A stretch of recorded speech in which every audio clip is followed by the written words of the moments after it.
नमस्कार। YouTube channel योग with Mahamaya में आपका स्वागत है। आज मैं आपको चंद्र आसन के बारे में बताने वाली हूँ। चंद्र आसन, अर्ध चंद्रासन, पूर्ण चंद्रासन और चंद्र भेदन प्राणायाम। इसको करने के फायदे, इस प्राणायाम को करने से आपका मन शांत रहता है। जो बार बार क्रोध आने की परेशानी होती है, कुछ लोगों को बहुत जल्दी उत्तेजित हो जाते हैं और झगड़ा कर लेते हैं, क्रोध आ जाता है, उनके लिए चंद्र भेदन प्राणायाम बहुत फायदेमंद होता है। जो माता पिता ध्यान दें अपने बच्चों में जिनमें ज़्यादा क्रोध हो, उन्हें ये चंद्र भेदन प्राणायाम अपने बच्चे से करवाना चाहिए, ताकि वो उसका मन मस्तिष्क शांत होना और डिसिप्लिन्ड होना प्रारंभ हो जाए। तो चंद्र भेदन प्राणायाम, चंद्र नमस्कार के बहुत सारे फायदे हैं। ये आपके ओपन करता है, ये पूरे चेस्ट को ओपन करता है, दिल को। तो ये दिल के लिए भी बहुत फायदेमंद होता है। ये रीढ़ बिल्कुल चंद्राकार जब आपका शरीर होता है तो ये पूरा फ्लेक्सिबल बनाता है आपकी रीढ़ की हड्डी को। रीढ़ की हड्डी जब लचीली होती है तो आपके एनर्जी सिस्टम को सही रखता है।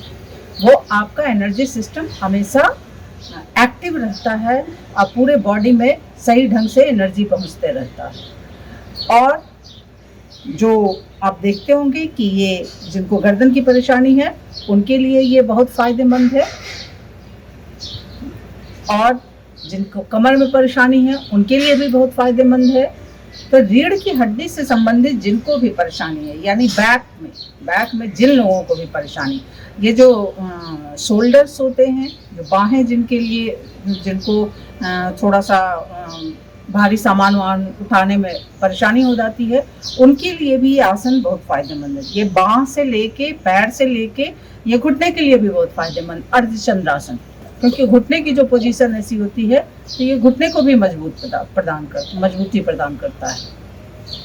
तो जिनको थोड़ा बहुत भी लगता है कि घुटने में थोड़ा सा परेशानी हो रही हो, जैसे वो इस आसन को अपना सकते हैं। और ये कहा जाता है कि आप अपने पैरों में बुढ़ापा ना आने दें। पैर हमेशा आपके जवान बने रहें तो आपका शरीर चलते रहेगा, खड़ा रहेगा। तो इसलिए आप ये अर्धचंद्रासन उसमें बहुत फायदेमंद होता है, पैरों को मजबूती प्रदान करने में। अर्धचंद्रासन, पूर्ण चंद्रासन और चंद्र भेदन, इसे देखते हैं कैसे करते हैं। थोड़ा बहुत पैर को ऐसे ये पैदल चालन करते हुए आप अपने शरीर को वार्म अप कर लें। पैदल चालन, इसे आप आरामदायक भी कर सकते हैं। इसे आप पूरी तौर पे ये एनर्जी, इसे एक करने का एक ये भी तरीका है, पीछे पैर आप अपने हिप से लगाएं। ये पूरे शरीर में आपको शरीर को वार्म अप कर देता है। बहुत आसानी से शरीर वार्म अप हो जाता है और ये सारे जॉइंट्स आप खोल लें। उसके बाद आप आसन शुरू करें। पहला आसन है अर्धचंद्रासन। अर्धचंद्रासन करने के फायदे देखिए। अर्धचंद्रासन कैसे किया जाता है? एक पैर आगे ले गए, एक पैर पीछे। इसे आप आगे वाले पैर को आप इसे 90 डिग्री का कोण बनाएं और फिर आप आसन का पोजीशन लें। सांस धीरे धीरे भरते हुए ले जाएं ऊपर, सांस भरते हुए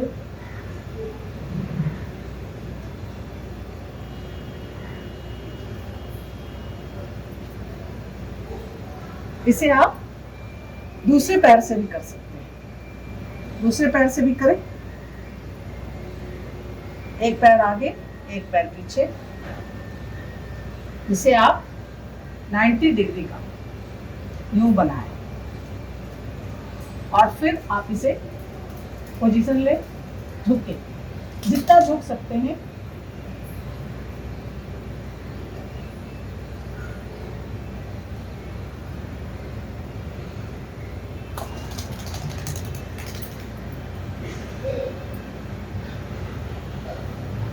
जितना झुक सकते हैं उतना ही झुके, कोई ज़बरदस्ती ना करें।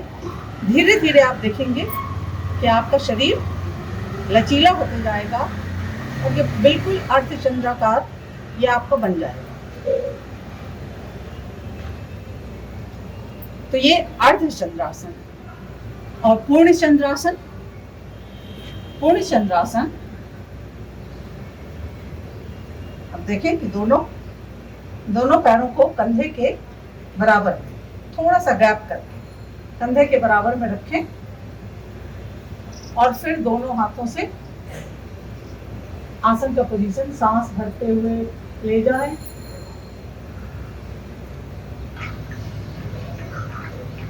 अर्धचंद्रासन, पूर्ण चंद्रासन, ये दोनों आसन आपके शरीर को लचीला बनाता है, रीढ़ की हड्डी को, सारे उसके जो एनर्जी के केंद्र हैं उन्हें जागृत करता है।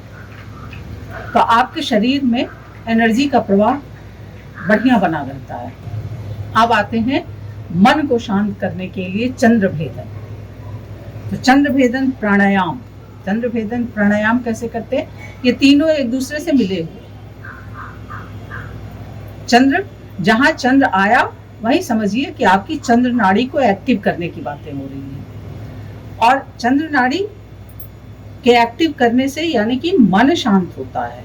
ये मन आपका जो इमेजिनेशन वाला जो आपका पोर्शन है मस्तिष्क का, दिमाग का, जो इमेजिनेटिव है, क्रिएटिव है, भावनात्मक है और जो अनुभूतियां प्रदान करता है, ये सारा कुछ आपको मस्तिष्क के बाएं भाग जब एक्टिव होता है तो काम करता है।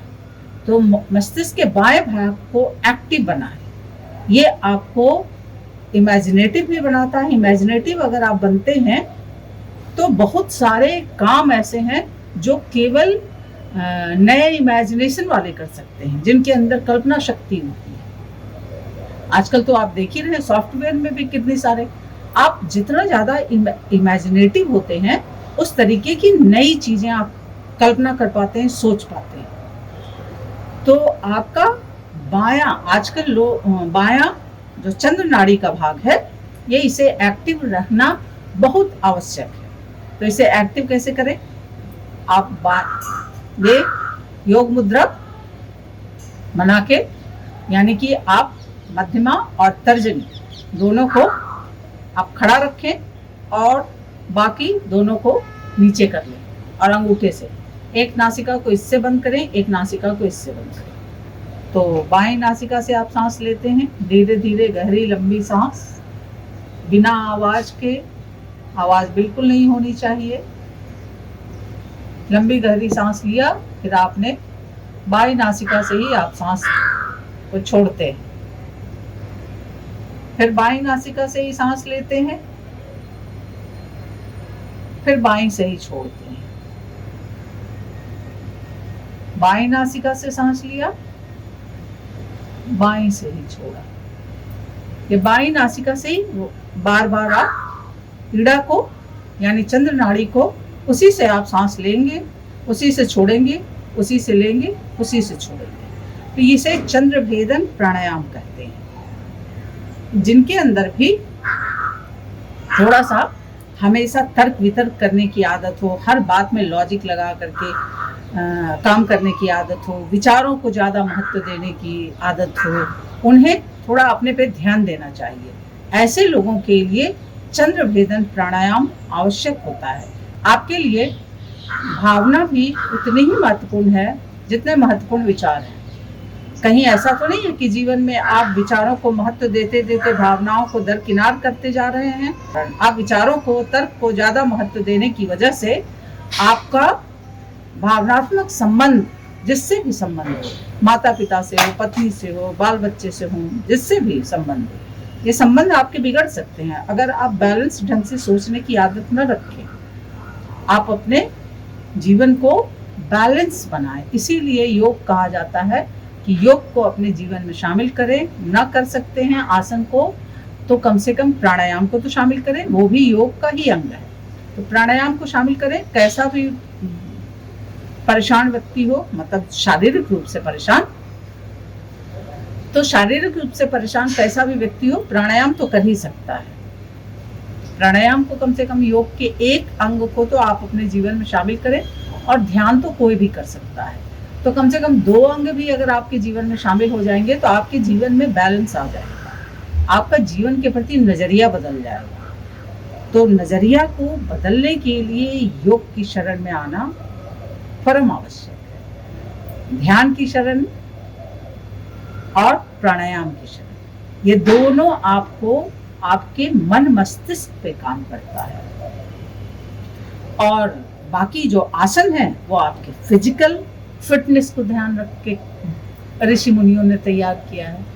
तो आप शारीरिक रूप से भी सक्षम बनते हैं आसन करके, और फिर प्राणायाम और ध्यान करके मन मस्तिष्क को भी सुदृढ़, अच्छा, सुसंस्कारित बनाने में अपना योगदान देते हैं। तो योग की शरण में आए, यह आपके क्रोध को भी खत्म करता है, आपके जीवन के बैलेंस को सही रखता है।